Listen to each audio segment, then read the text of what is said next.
Hello everyone, देखिए अब इसका सेकंड पार्ट करते हैं। देखो सेकंड पार्ट बड़ा सिंपल है। क्या कहता है इसका फर्स्ट के सेकंड पार्ट में? कहता है 5 pencils and 7 pens together cost of rupees कितना 50। मतलब 5 पेंसिल्स और 7 पेन की जो कॉस्ट आई है वो कितनी आई है 50 रुपीज़ आई है। Whereas 7 pencils and 5 pens की जो कॉस्ट आई है वो कितनी आई है 46। लिखा हुआ है ना, whereas the 7 pencils and 5 pens together cost of rupees कितना 46। कह रहे find the cost of 1 pencil and that of 1 pen. तो ये भी हमें ग्राफिकली ही सॉल्यूशन निकालना है इसका, लेकिन सबसे पहले तो हमें इसमें लीनियर इक्वेशंस बनानी पड़ेंगी। तो वो आपको आती हैं, ये बड़ी सिंपल हैं। देखो ज़रा इसके सॉल्यूशन में लेट कर लेंगे हम, late the cost of 1 pencil, 1 pencil की जो कॉस्ट है वो हम लेट कर लेते हैं, कितनी हो गई x रुपीज़ हो गई। And let the cost of 1 pen, pen की कॉस्ट हम मान लेते हैं y रुपीज़ हो गई। ठीक है, अब पढ़ो इसको। कह रहा है 5 पेंसिल्स एंड 7 पेन्स, मतलब अकॉर्डिंग टू क्वेश्चन में इसकी पेंसिल्स 5 पेंसिल्स की कॉस्ट और 7 पेन की कॉस्ट मिलाकर कितने पैसे दिए टोटल 50 रुपीज़। समझ रहे हो? तो यानी कि अगर हमें पता चल गया एक पेंसिल की कॉस्ट x है तो 5 पेंसिल्स की कॉस्ट कितनी हो गई 5x। जैसे मान लो एक पेंसिल यहाँ 2 रुपीज़ की है तो 5 पेंसिल्स 5 × 2 10 होगा ना। समझ रहे हो? इस तरीके से मैं आपको बता रहा हूँ ये। ठीक है, तो यहाँ पर कितना आ जाएगा, ये 5x आ जाएगा प्लस में, और 7 पेन है और पेन की कॉस्ट कितनी है y रुपीज़ है एक पेन की, तो 7 पेन की कितनी हो जाएगी 7y हो जाएगी। और ये दोनों मिल के कॉस्ट कितनी बन रही है टोटल 50 रुपीज़ की बन रही है। तो ये आ गई हमारी फर्स्ट इक्वेशन। बड़ी सिंपल है, समझ रहे हो ना ये बात। जैसे पेन की कॉस्ट मान लो यहाँ पर 5 रुपीज़ है, ठीक है, तो 7 पेन की कितनी होगी बताओ, 7 × 5 करेंगे ना। समझ रहे हो? वो अलग बात है कि वो टोटल अब मिला के 50 नहीं होगा, क्योंकि मैं नॉर्मली आपको एग्जांपल दे रहा हूँ कि हाँ x की वैल्यू 2 मान लो और y की वैल्यू 5 मान लो। ऐसे ये तो कुछ भी हो सकती है, वो अभी हमें पता चलेगी कि क्या है एक्चुअल में। क्या इतनी बात क्लियर हो रही है या नहीं हो रही है, बताओ ज़रा जल्दी से।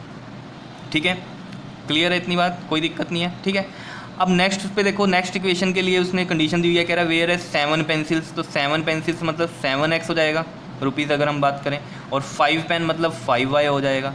और कितनी कॉस्ट है टोटल, ये 46 है। ये आ गई आपके पास सेकंड इक्वेशन। क्या इतनी बात क्लियर है? तो 2 इक्वेशनें बन गई हमारे पास, पेयर ऑफ लीनियर इक्वेशंस बन चुकी हैं। अब क्या करो, आप ग्राफिकली इसको सॉल्व करो। तो ग्राफिकली सॉल्व करने के लिए पहले तो आपको वही XY कोऑर्डिनेट निकालने पड़ेंगे। तो उसके लिए देखो क्या करेंगे हम, यहाँ से देखो फ्रॉम फर्स्ट, ये आ गया आपके पास 5x + 7y = में 50। अब देखो इसमें x0 और y0 वाले से मत करना, नहीं तो पॉइंट आ जाएंगे। ठीक है ना। अब इसमें आप थोड़ा सा अपना माइंड लगाओ कि आप कैसे इसको कर सकते हो। देखो हमें साफ पता चल रहा है कि अगर मैं x की कोई वैल्यू यहाँ पुट करूँ, ठीक है, वो इसमें से माइनस होगी, क्योंकि इधर जाके माइनस होगा। ठीक है, और इधर है 7, तो आप ऐसा कोई नंबर सोचो जो 7 से उधर पूरा पूरा डिवाइड कर दे।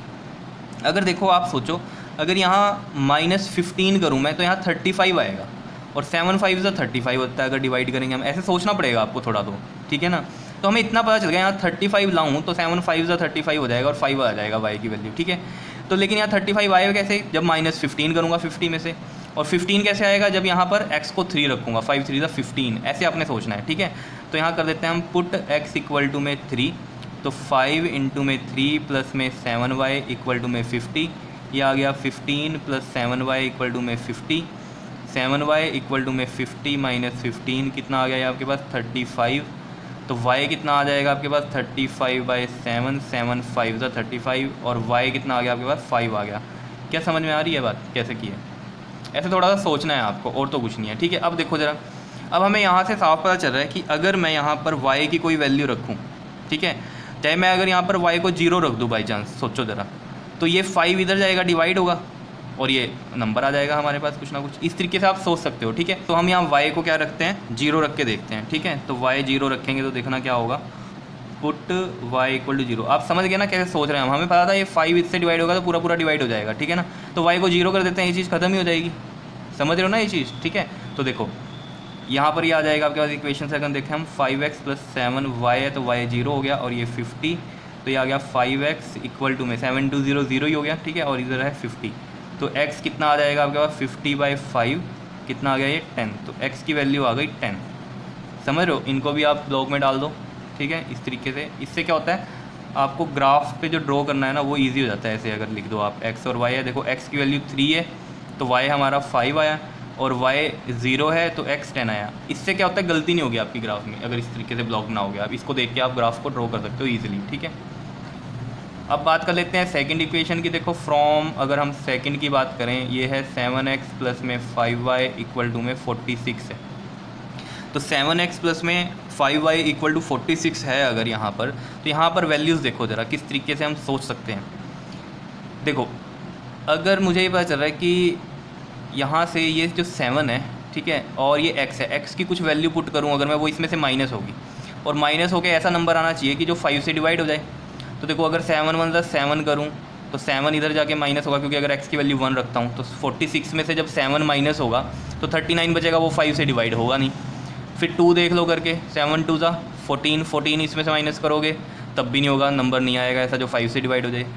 7 3 ज़ा 21, 21 इसमें से माइनस करो फिर आएगा नंबर ऐसा। देखो ज़रा कैसे पुट करते हैं हम, x इक्वल टू में 3, तो 7 इंटू में 3 प्लस में 5y इक्वल टू में 46, 21 प्लस में 5y इक्वल टू में 46, 5y इधर आ गया, ये तो 7 3 21 हो गया था ना, 46 माइनस में 21, 46 में से 21 माइनस करो ज़रा, 6 में से 1 गया 5 और 4 में से 2 गया 2, देखो 25 आ गया, तो ये 5 से बड़ा आराम से डिवाइड हो जाएगा। तो y इक्वल टू 25/5 कितना आ गया, ये 5 आ गया। तो y कितना आ गया हमारे पास, 5 आ गया यहाँ से, ठीक है। अब तो सोचो ज़रा, और अगर देखो अब यहाँ पर अगर मैं y की वैल्यू 0 पुट करूँ तो उसका कोई फ़ायदा नहीं होने वाला, जैसे इधर तो कर दिया था हमने, क्योंकि 46 7 से डिवाइड नहीं होगा, या होगा नहीं होगा, ठीक है ना। तो और कोई नंबर देख लो ज़रा करके, अगर हम देखो x की वैल्यू कुछ और पुट कर दें अगर इसमें, फिर देखो ज़रा क्या होता है। देखो अगर मैं 7 पुट करूँ x की वैल्यू, 7 7 का 49, 49 इधर जाके माइनस होगा तो ये माइनस का 3 आएगा और 5 से डिवाइड तो नहीं होगा। फिर और सोचो 7 8 था 56, वो उधर जाके माइनस होगा तो माइनस का 10 आएगा और 5 से डिवाइड हो जाएगा। तो ऐसे सोच लो, तो पुट कर लेते हैं हम x को कितना, 8 पुट कर लेते हैं। देखो जब करते रहोगे ना क्वेश्चन तो अपने आप ही दिमाग में आती रहेंगी ये चीज़ें। अभी लग रहा होगा आपको कि पता नहीं क्या हो रहा है, जब करने लगोगे क्वेश्चंस को खुद से तो अपने आप ही दिमाग में आइडिया आने लगेगा, ठीक है।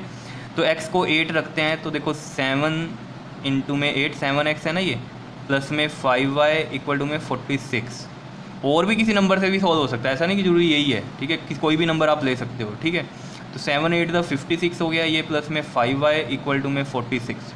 तो 5y की वैल्यू देखो कितनी आ जाएगी, 46 माइनस में 56, ये आ जाएगा माइनस का 10।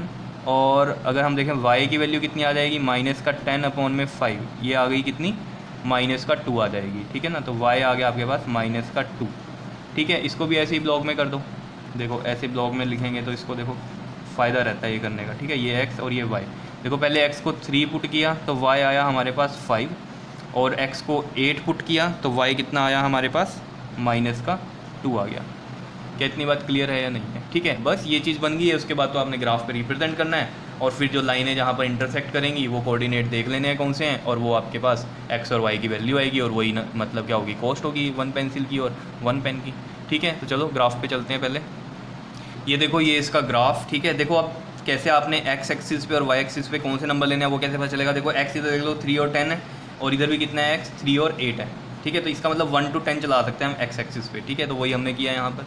उसके बाद y देख लो, ये है 5 0 और इधर है 5 - 2, तो इसमें भी हम क्या कर सकते हैं, 1 2 3 4 5 6 7 8 यही सब कुछ ले सकते हैं y एक्सिस पे। तो यही यहाँ पर किया हुआ है हमने, ठीक है।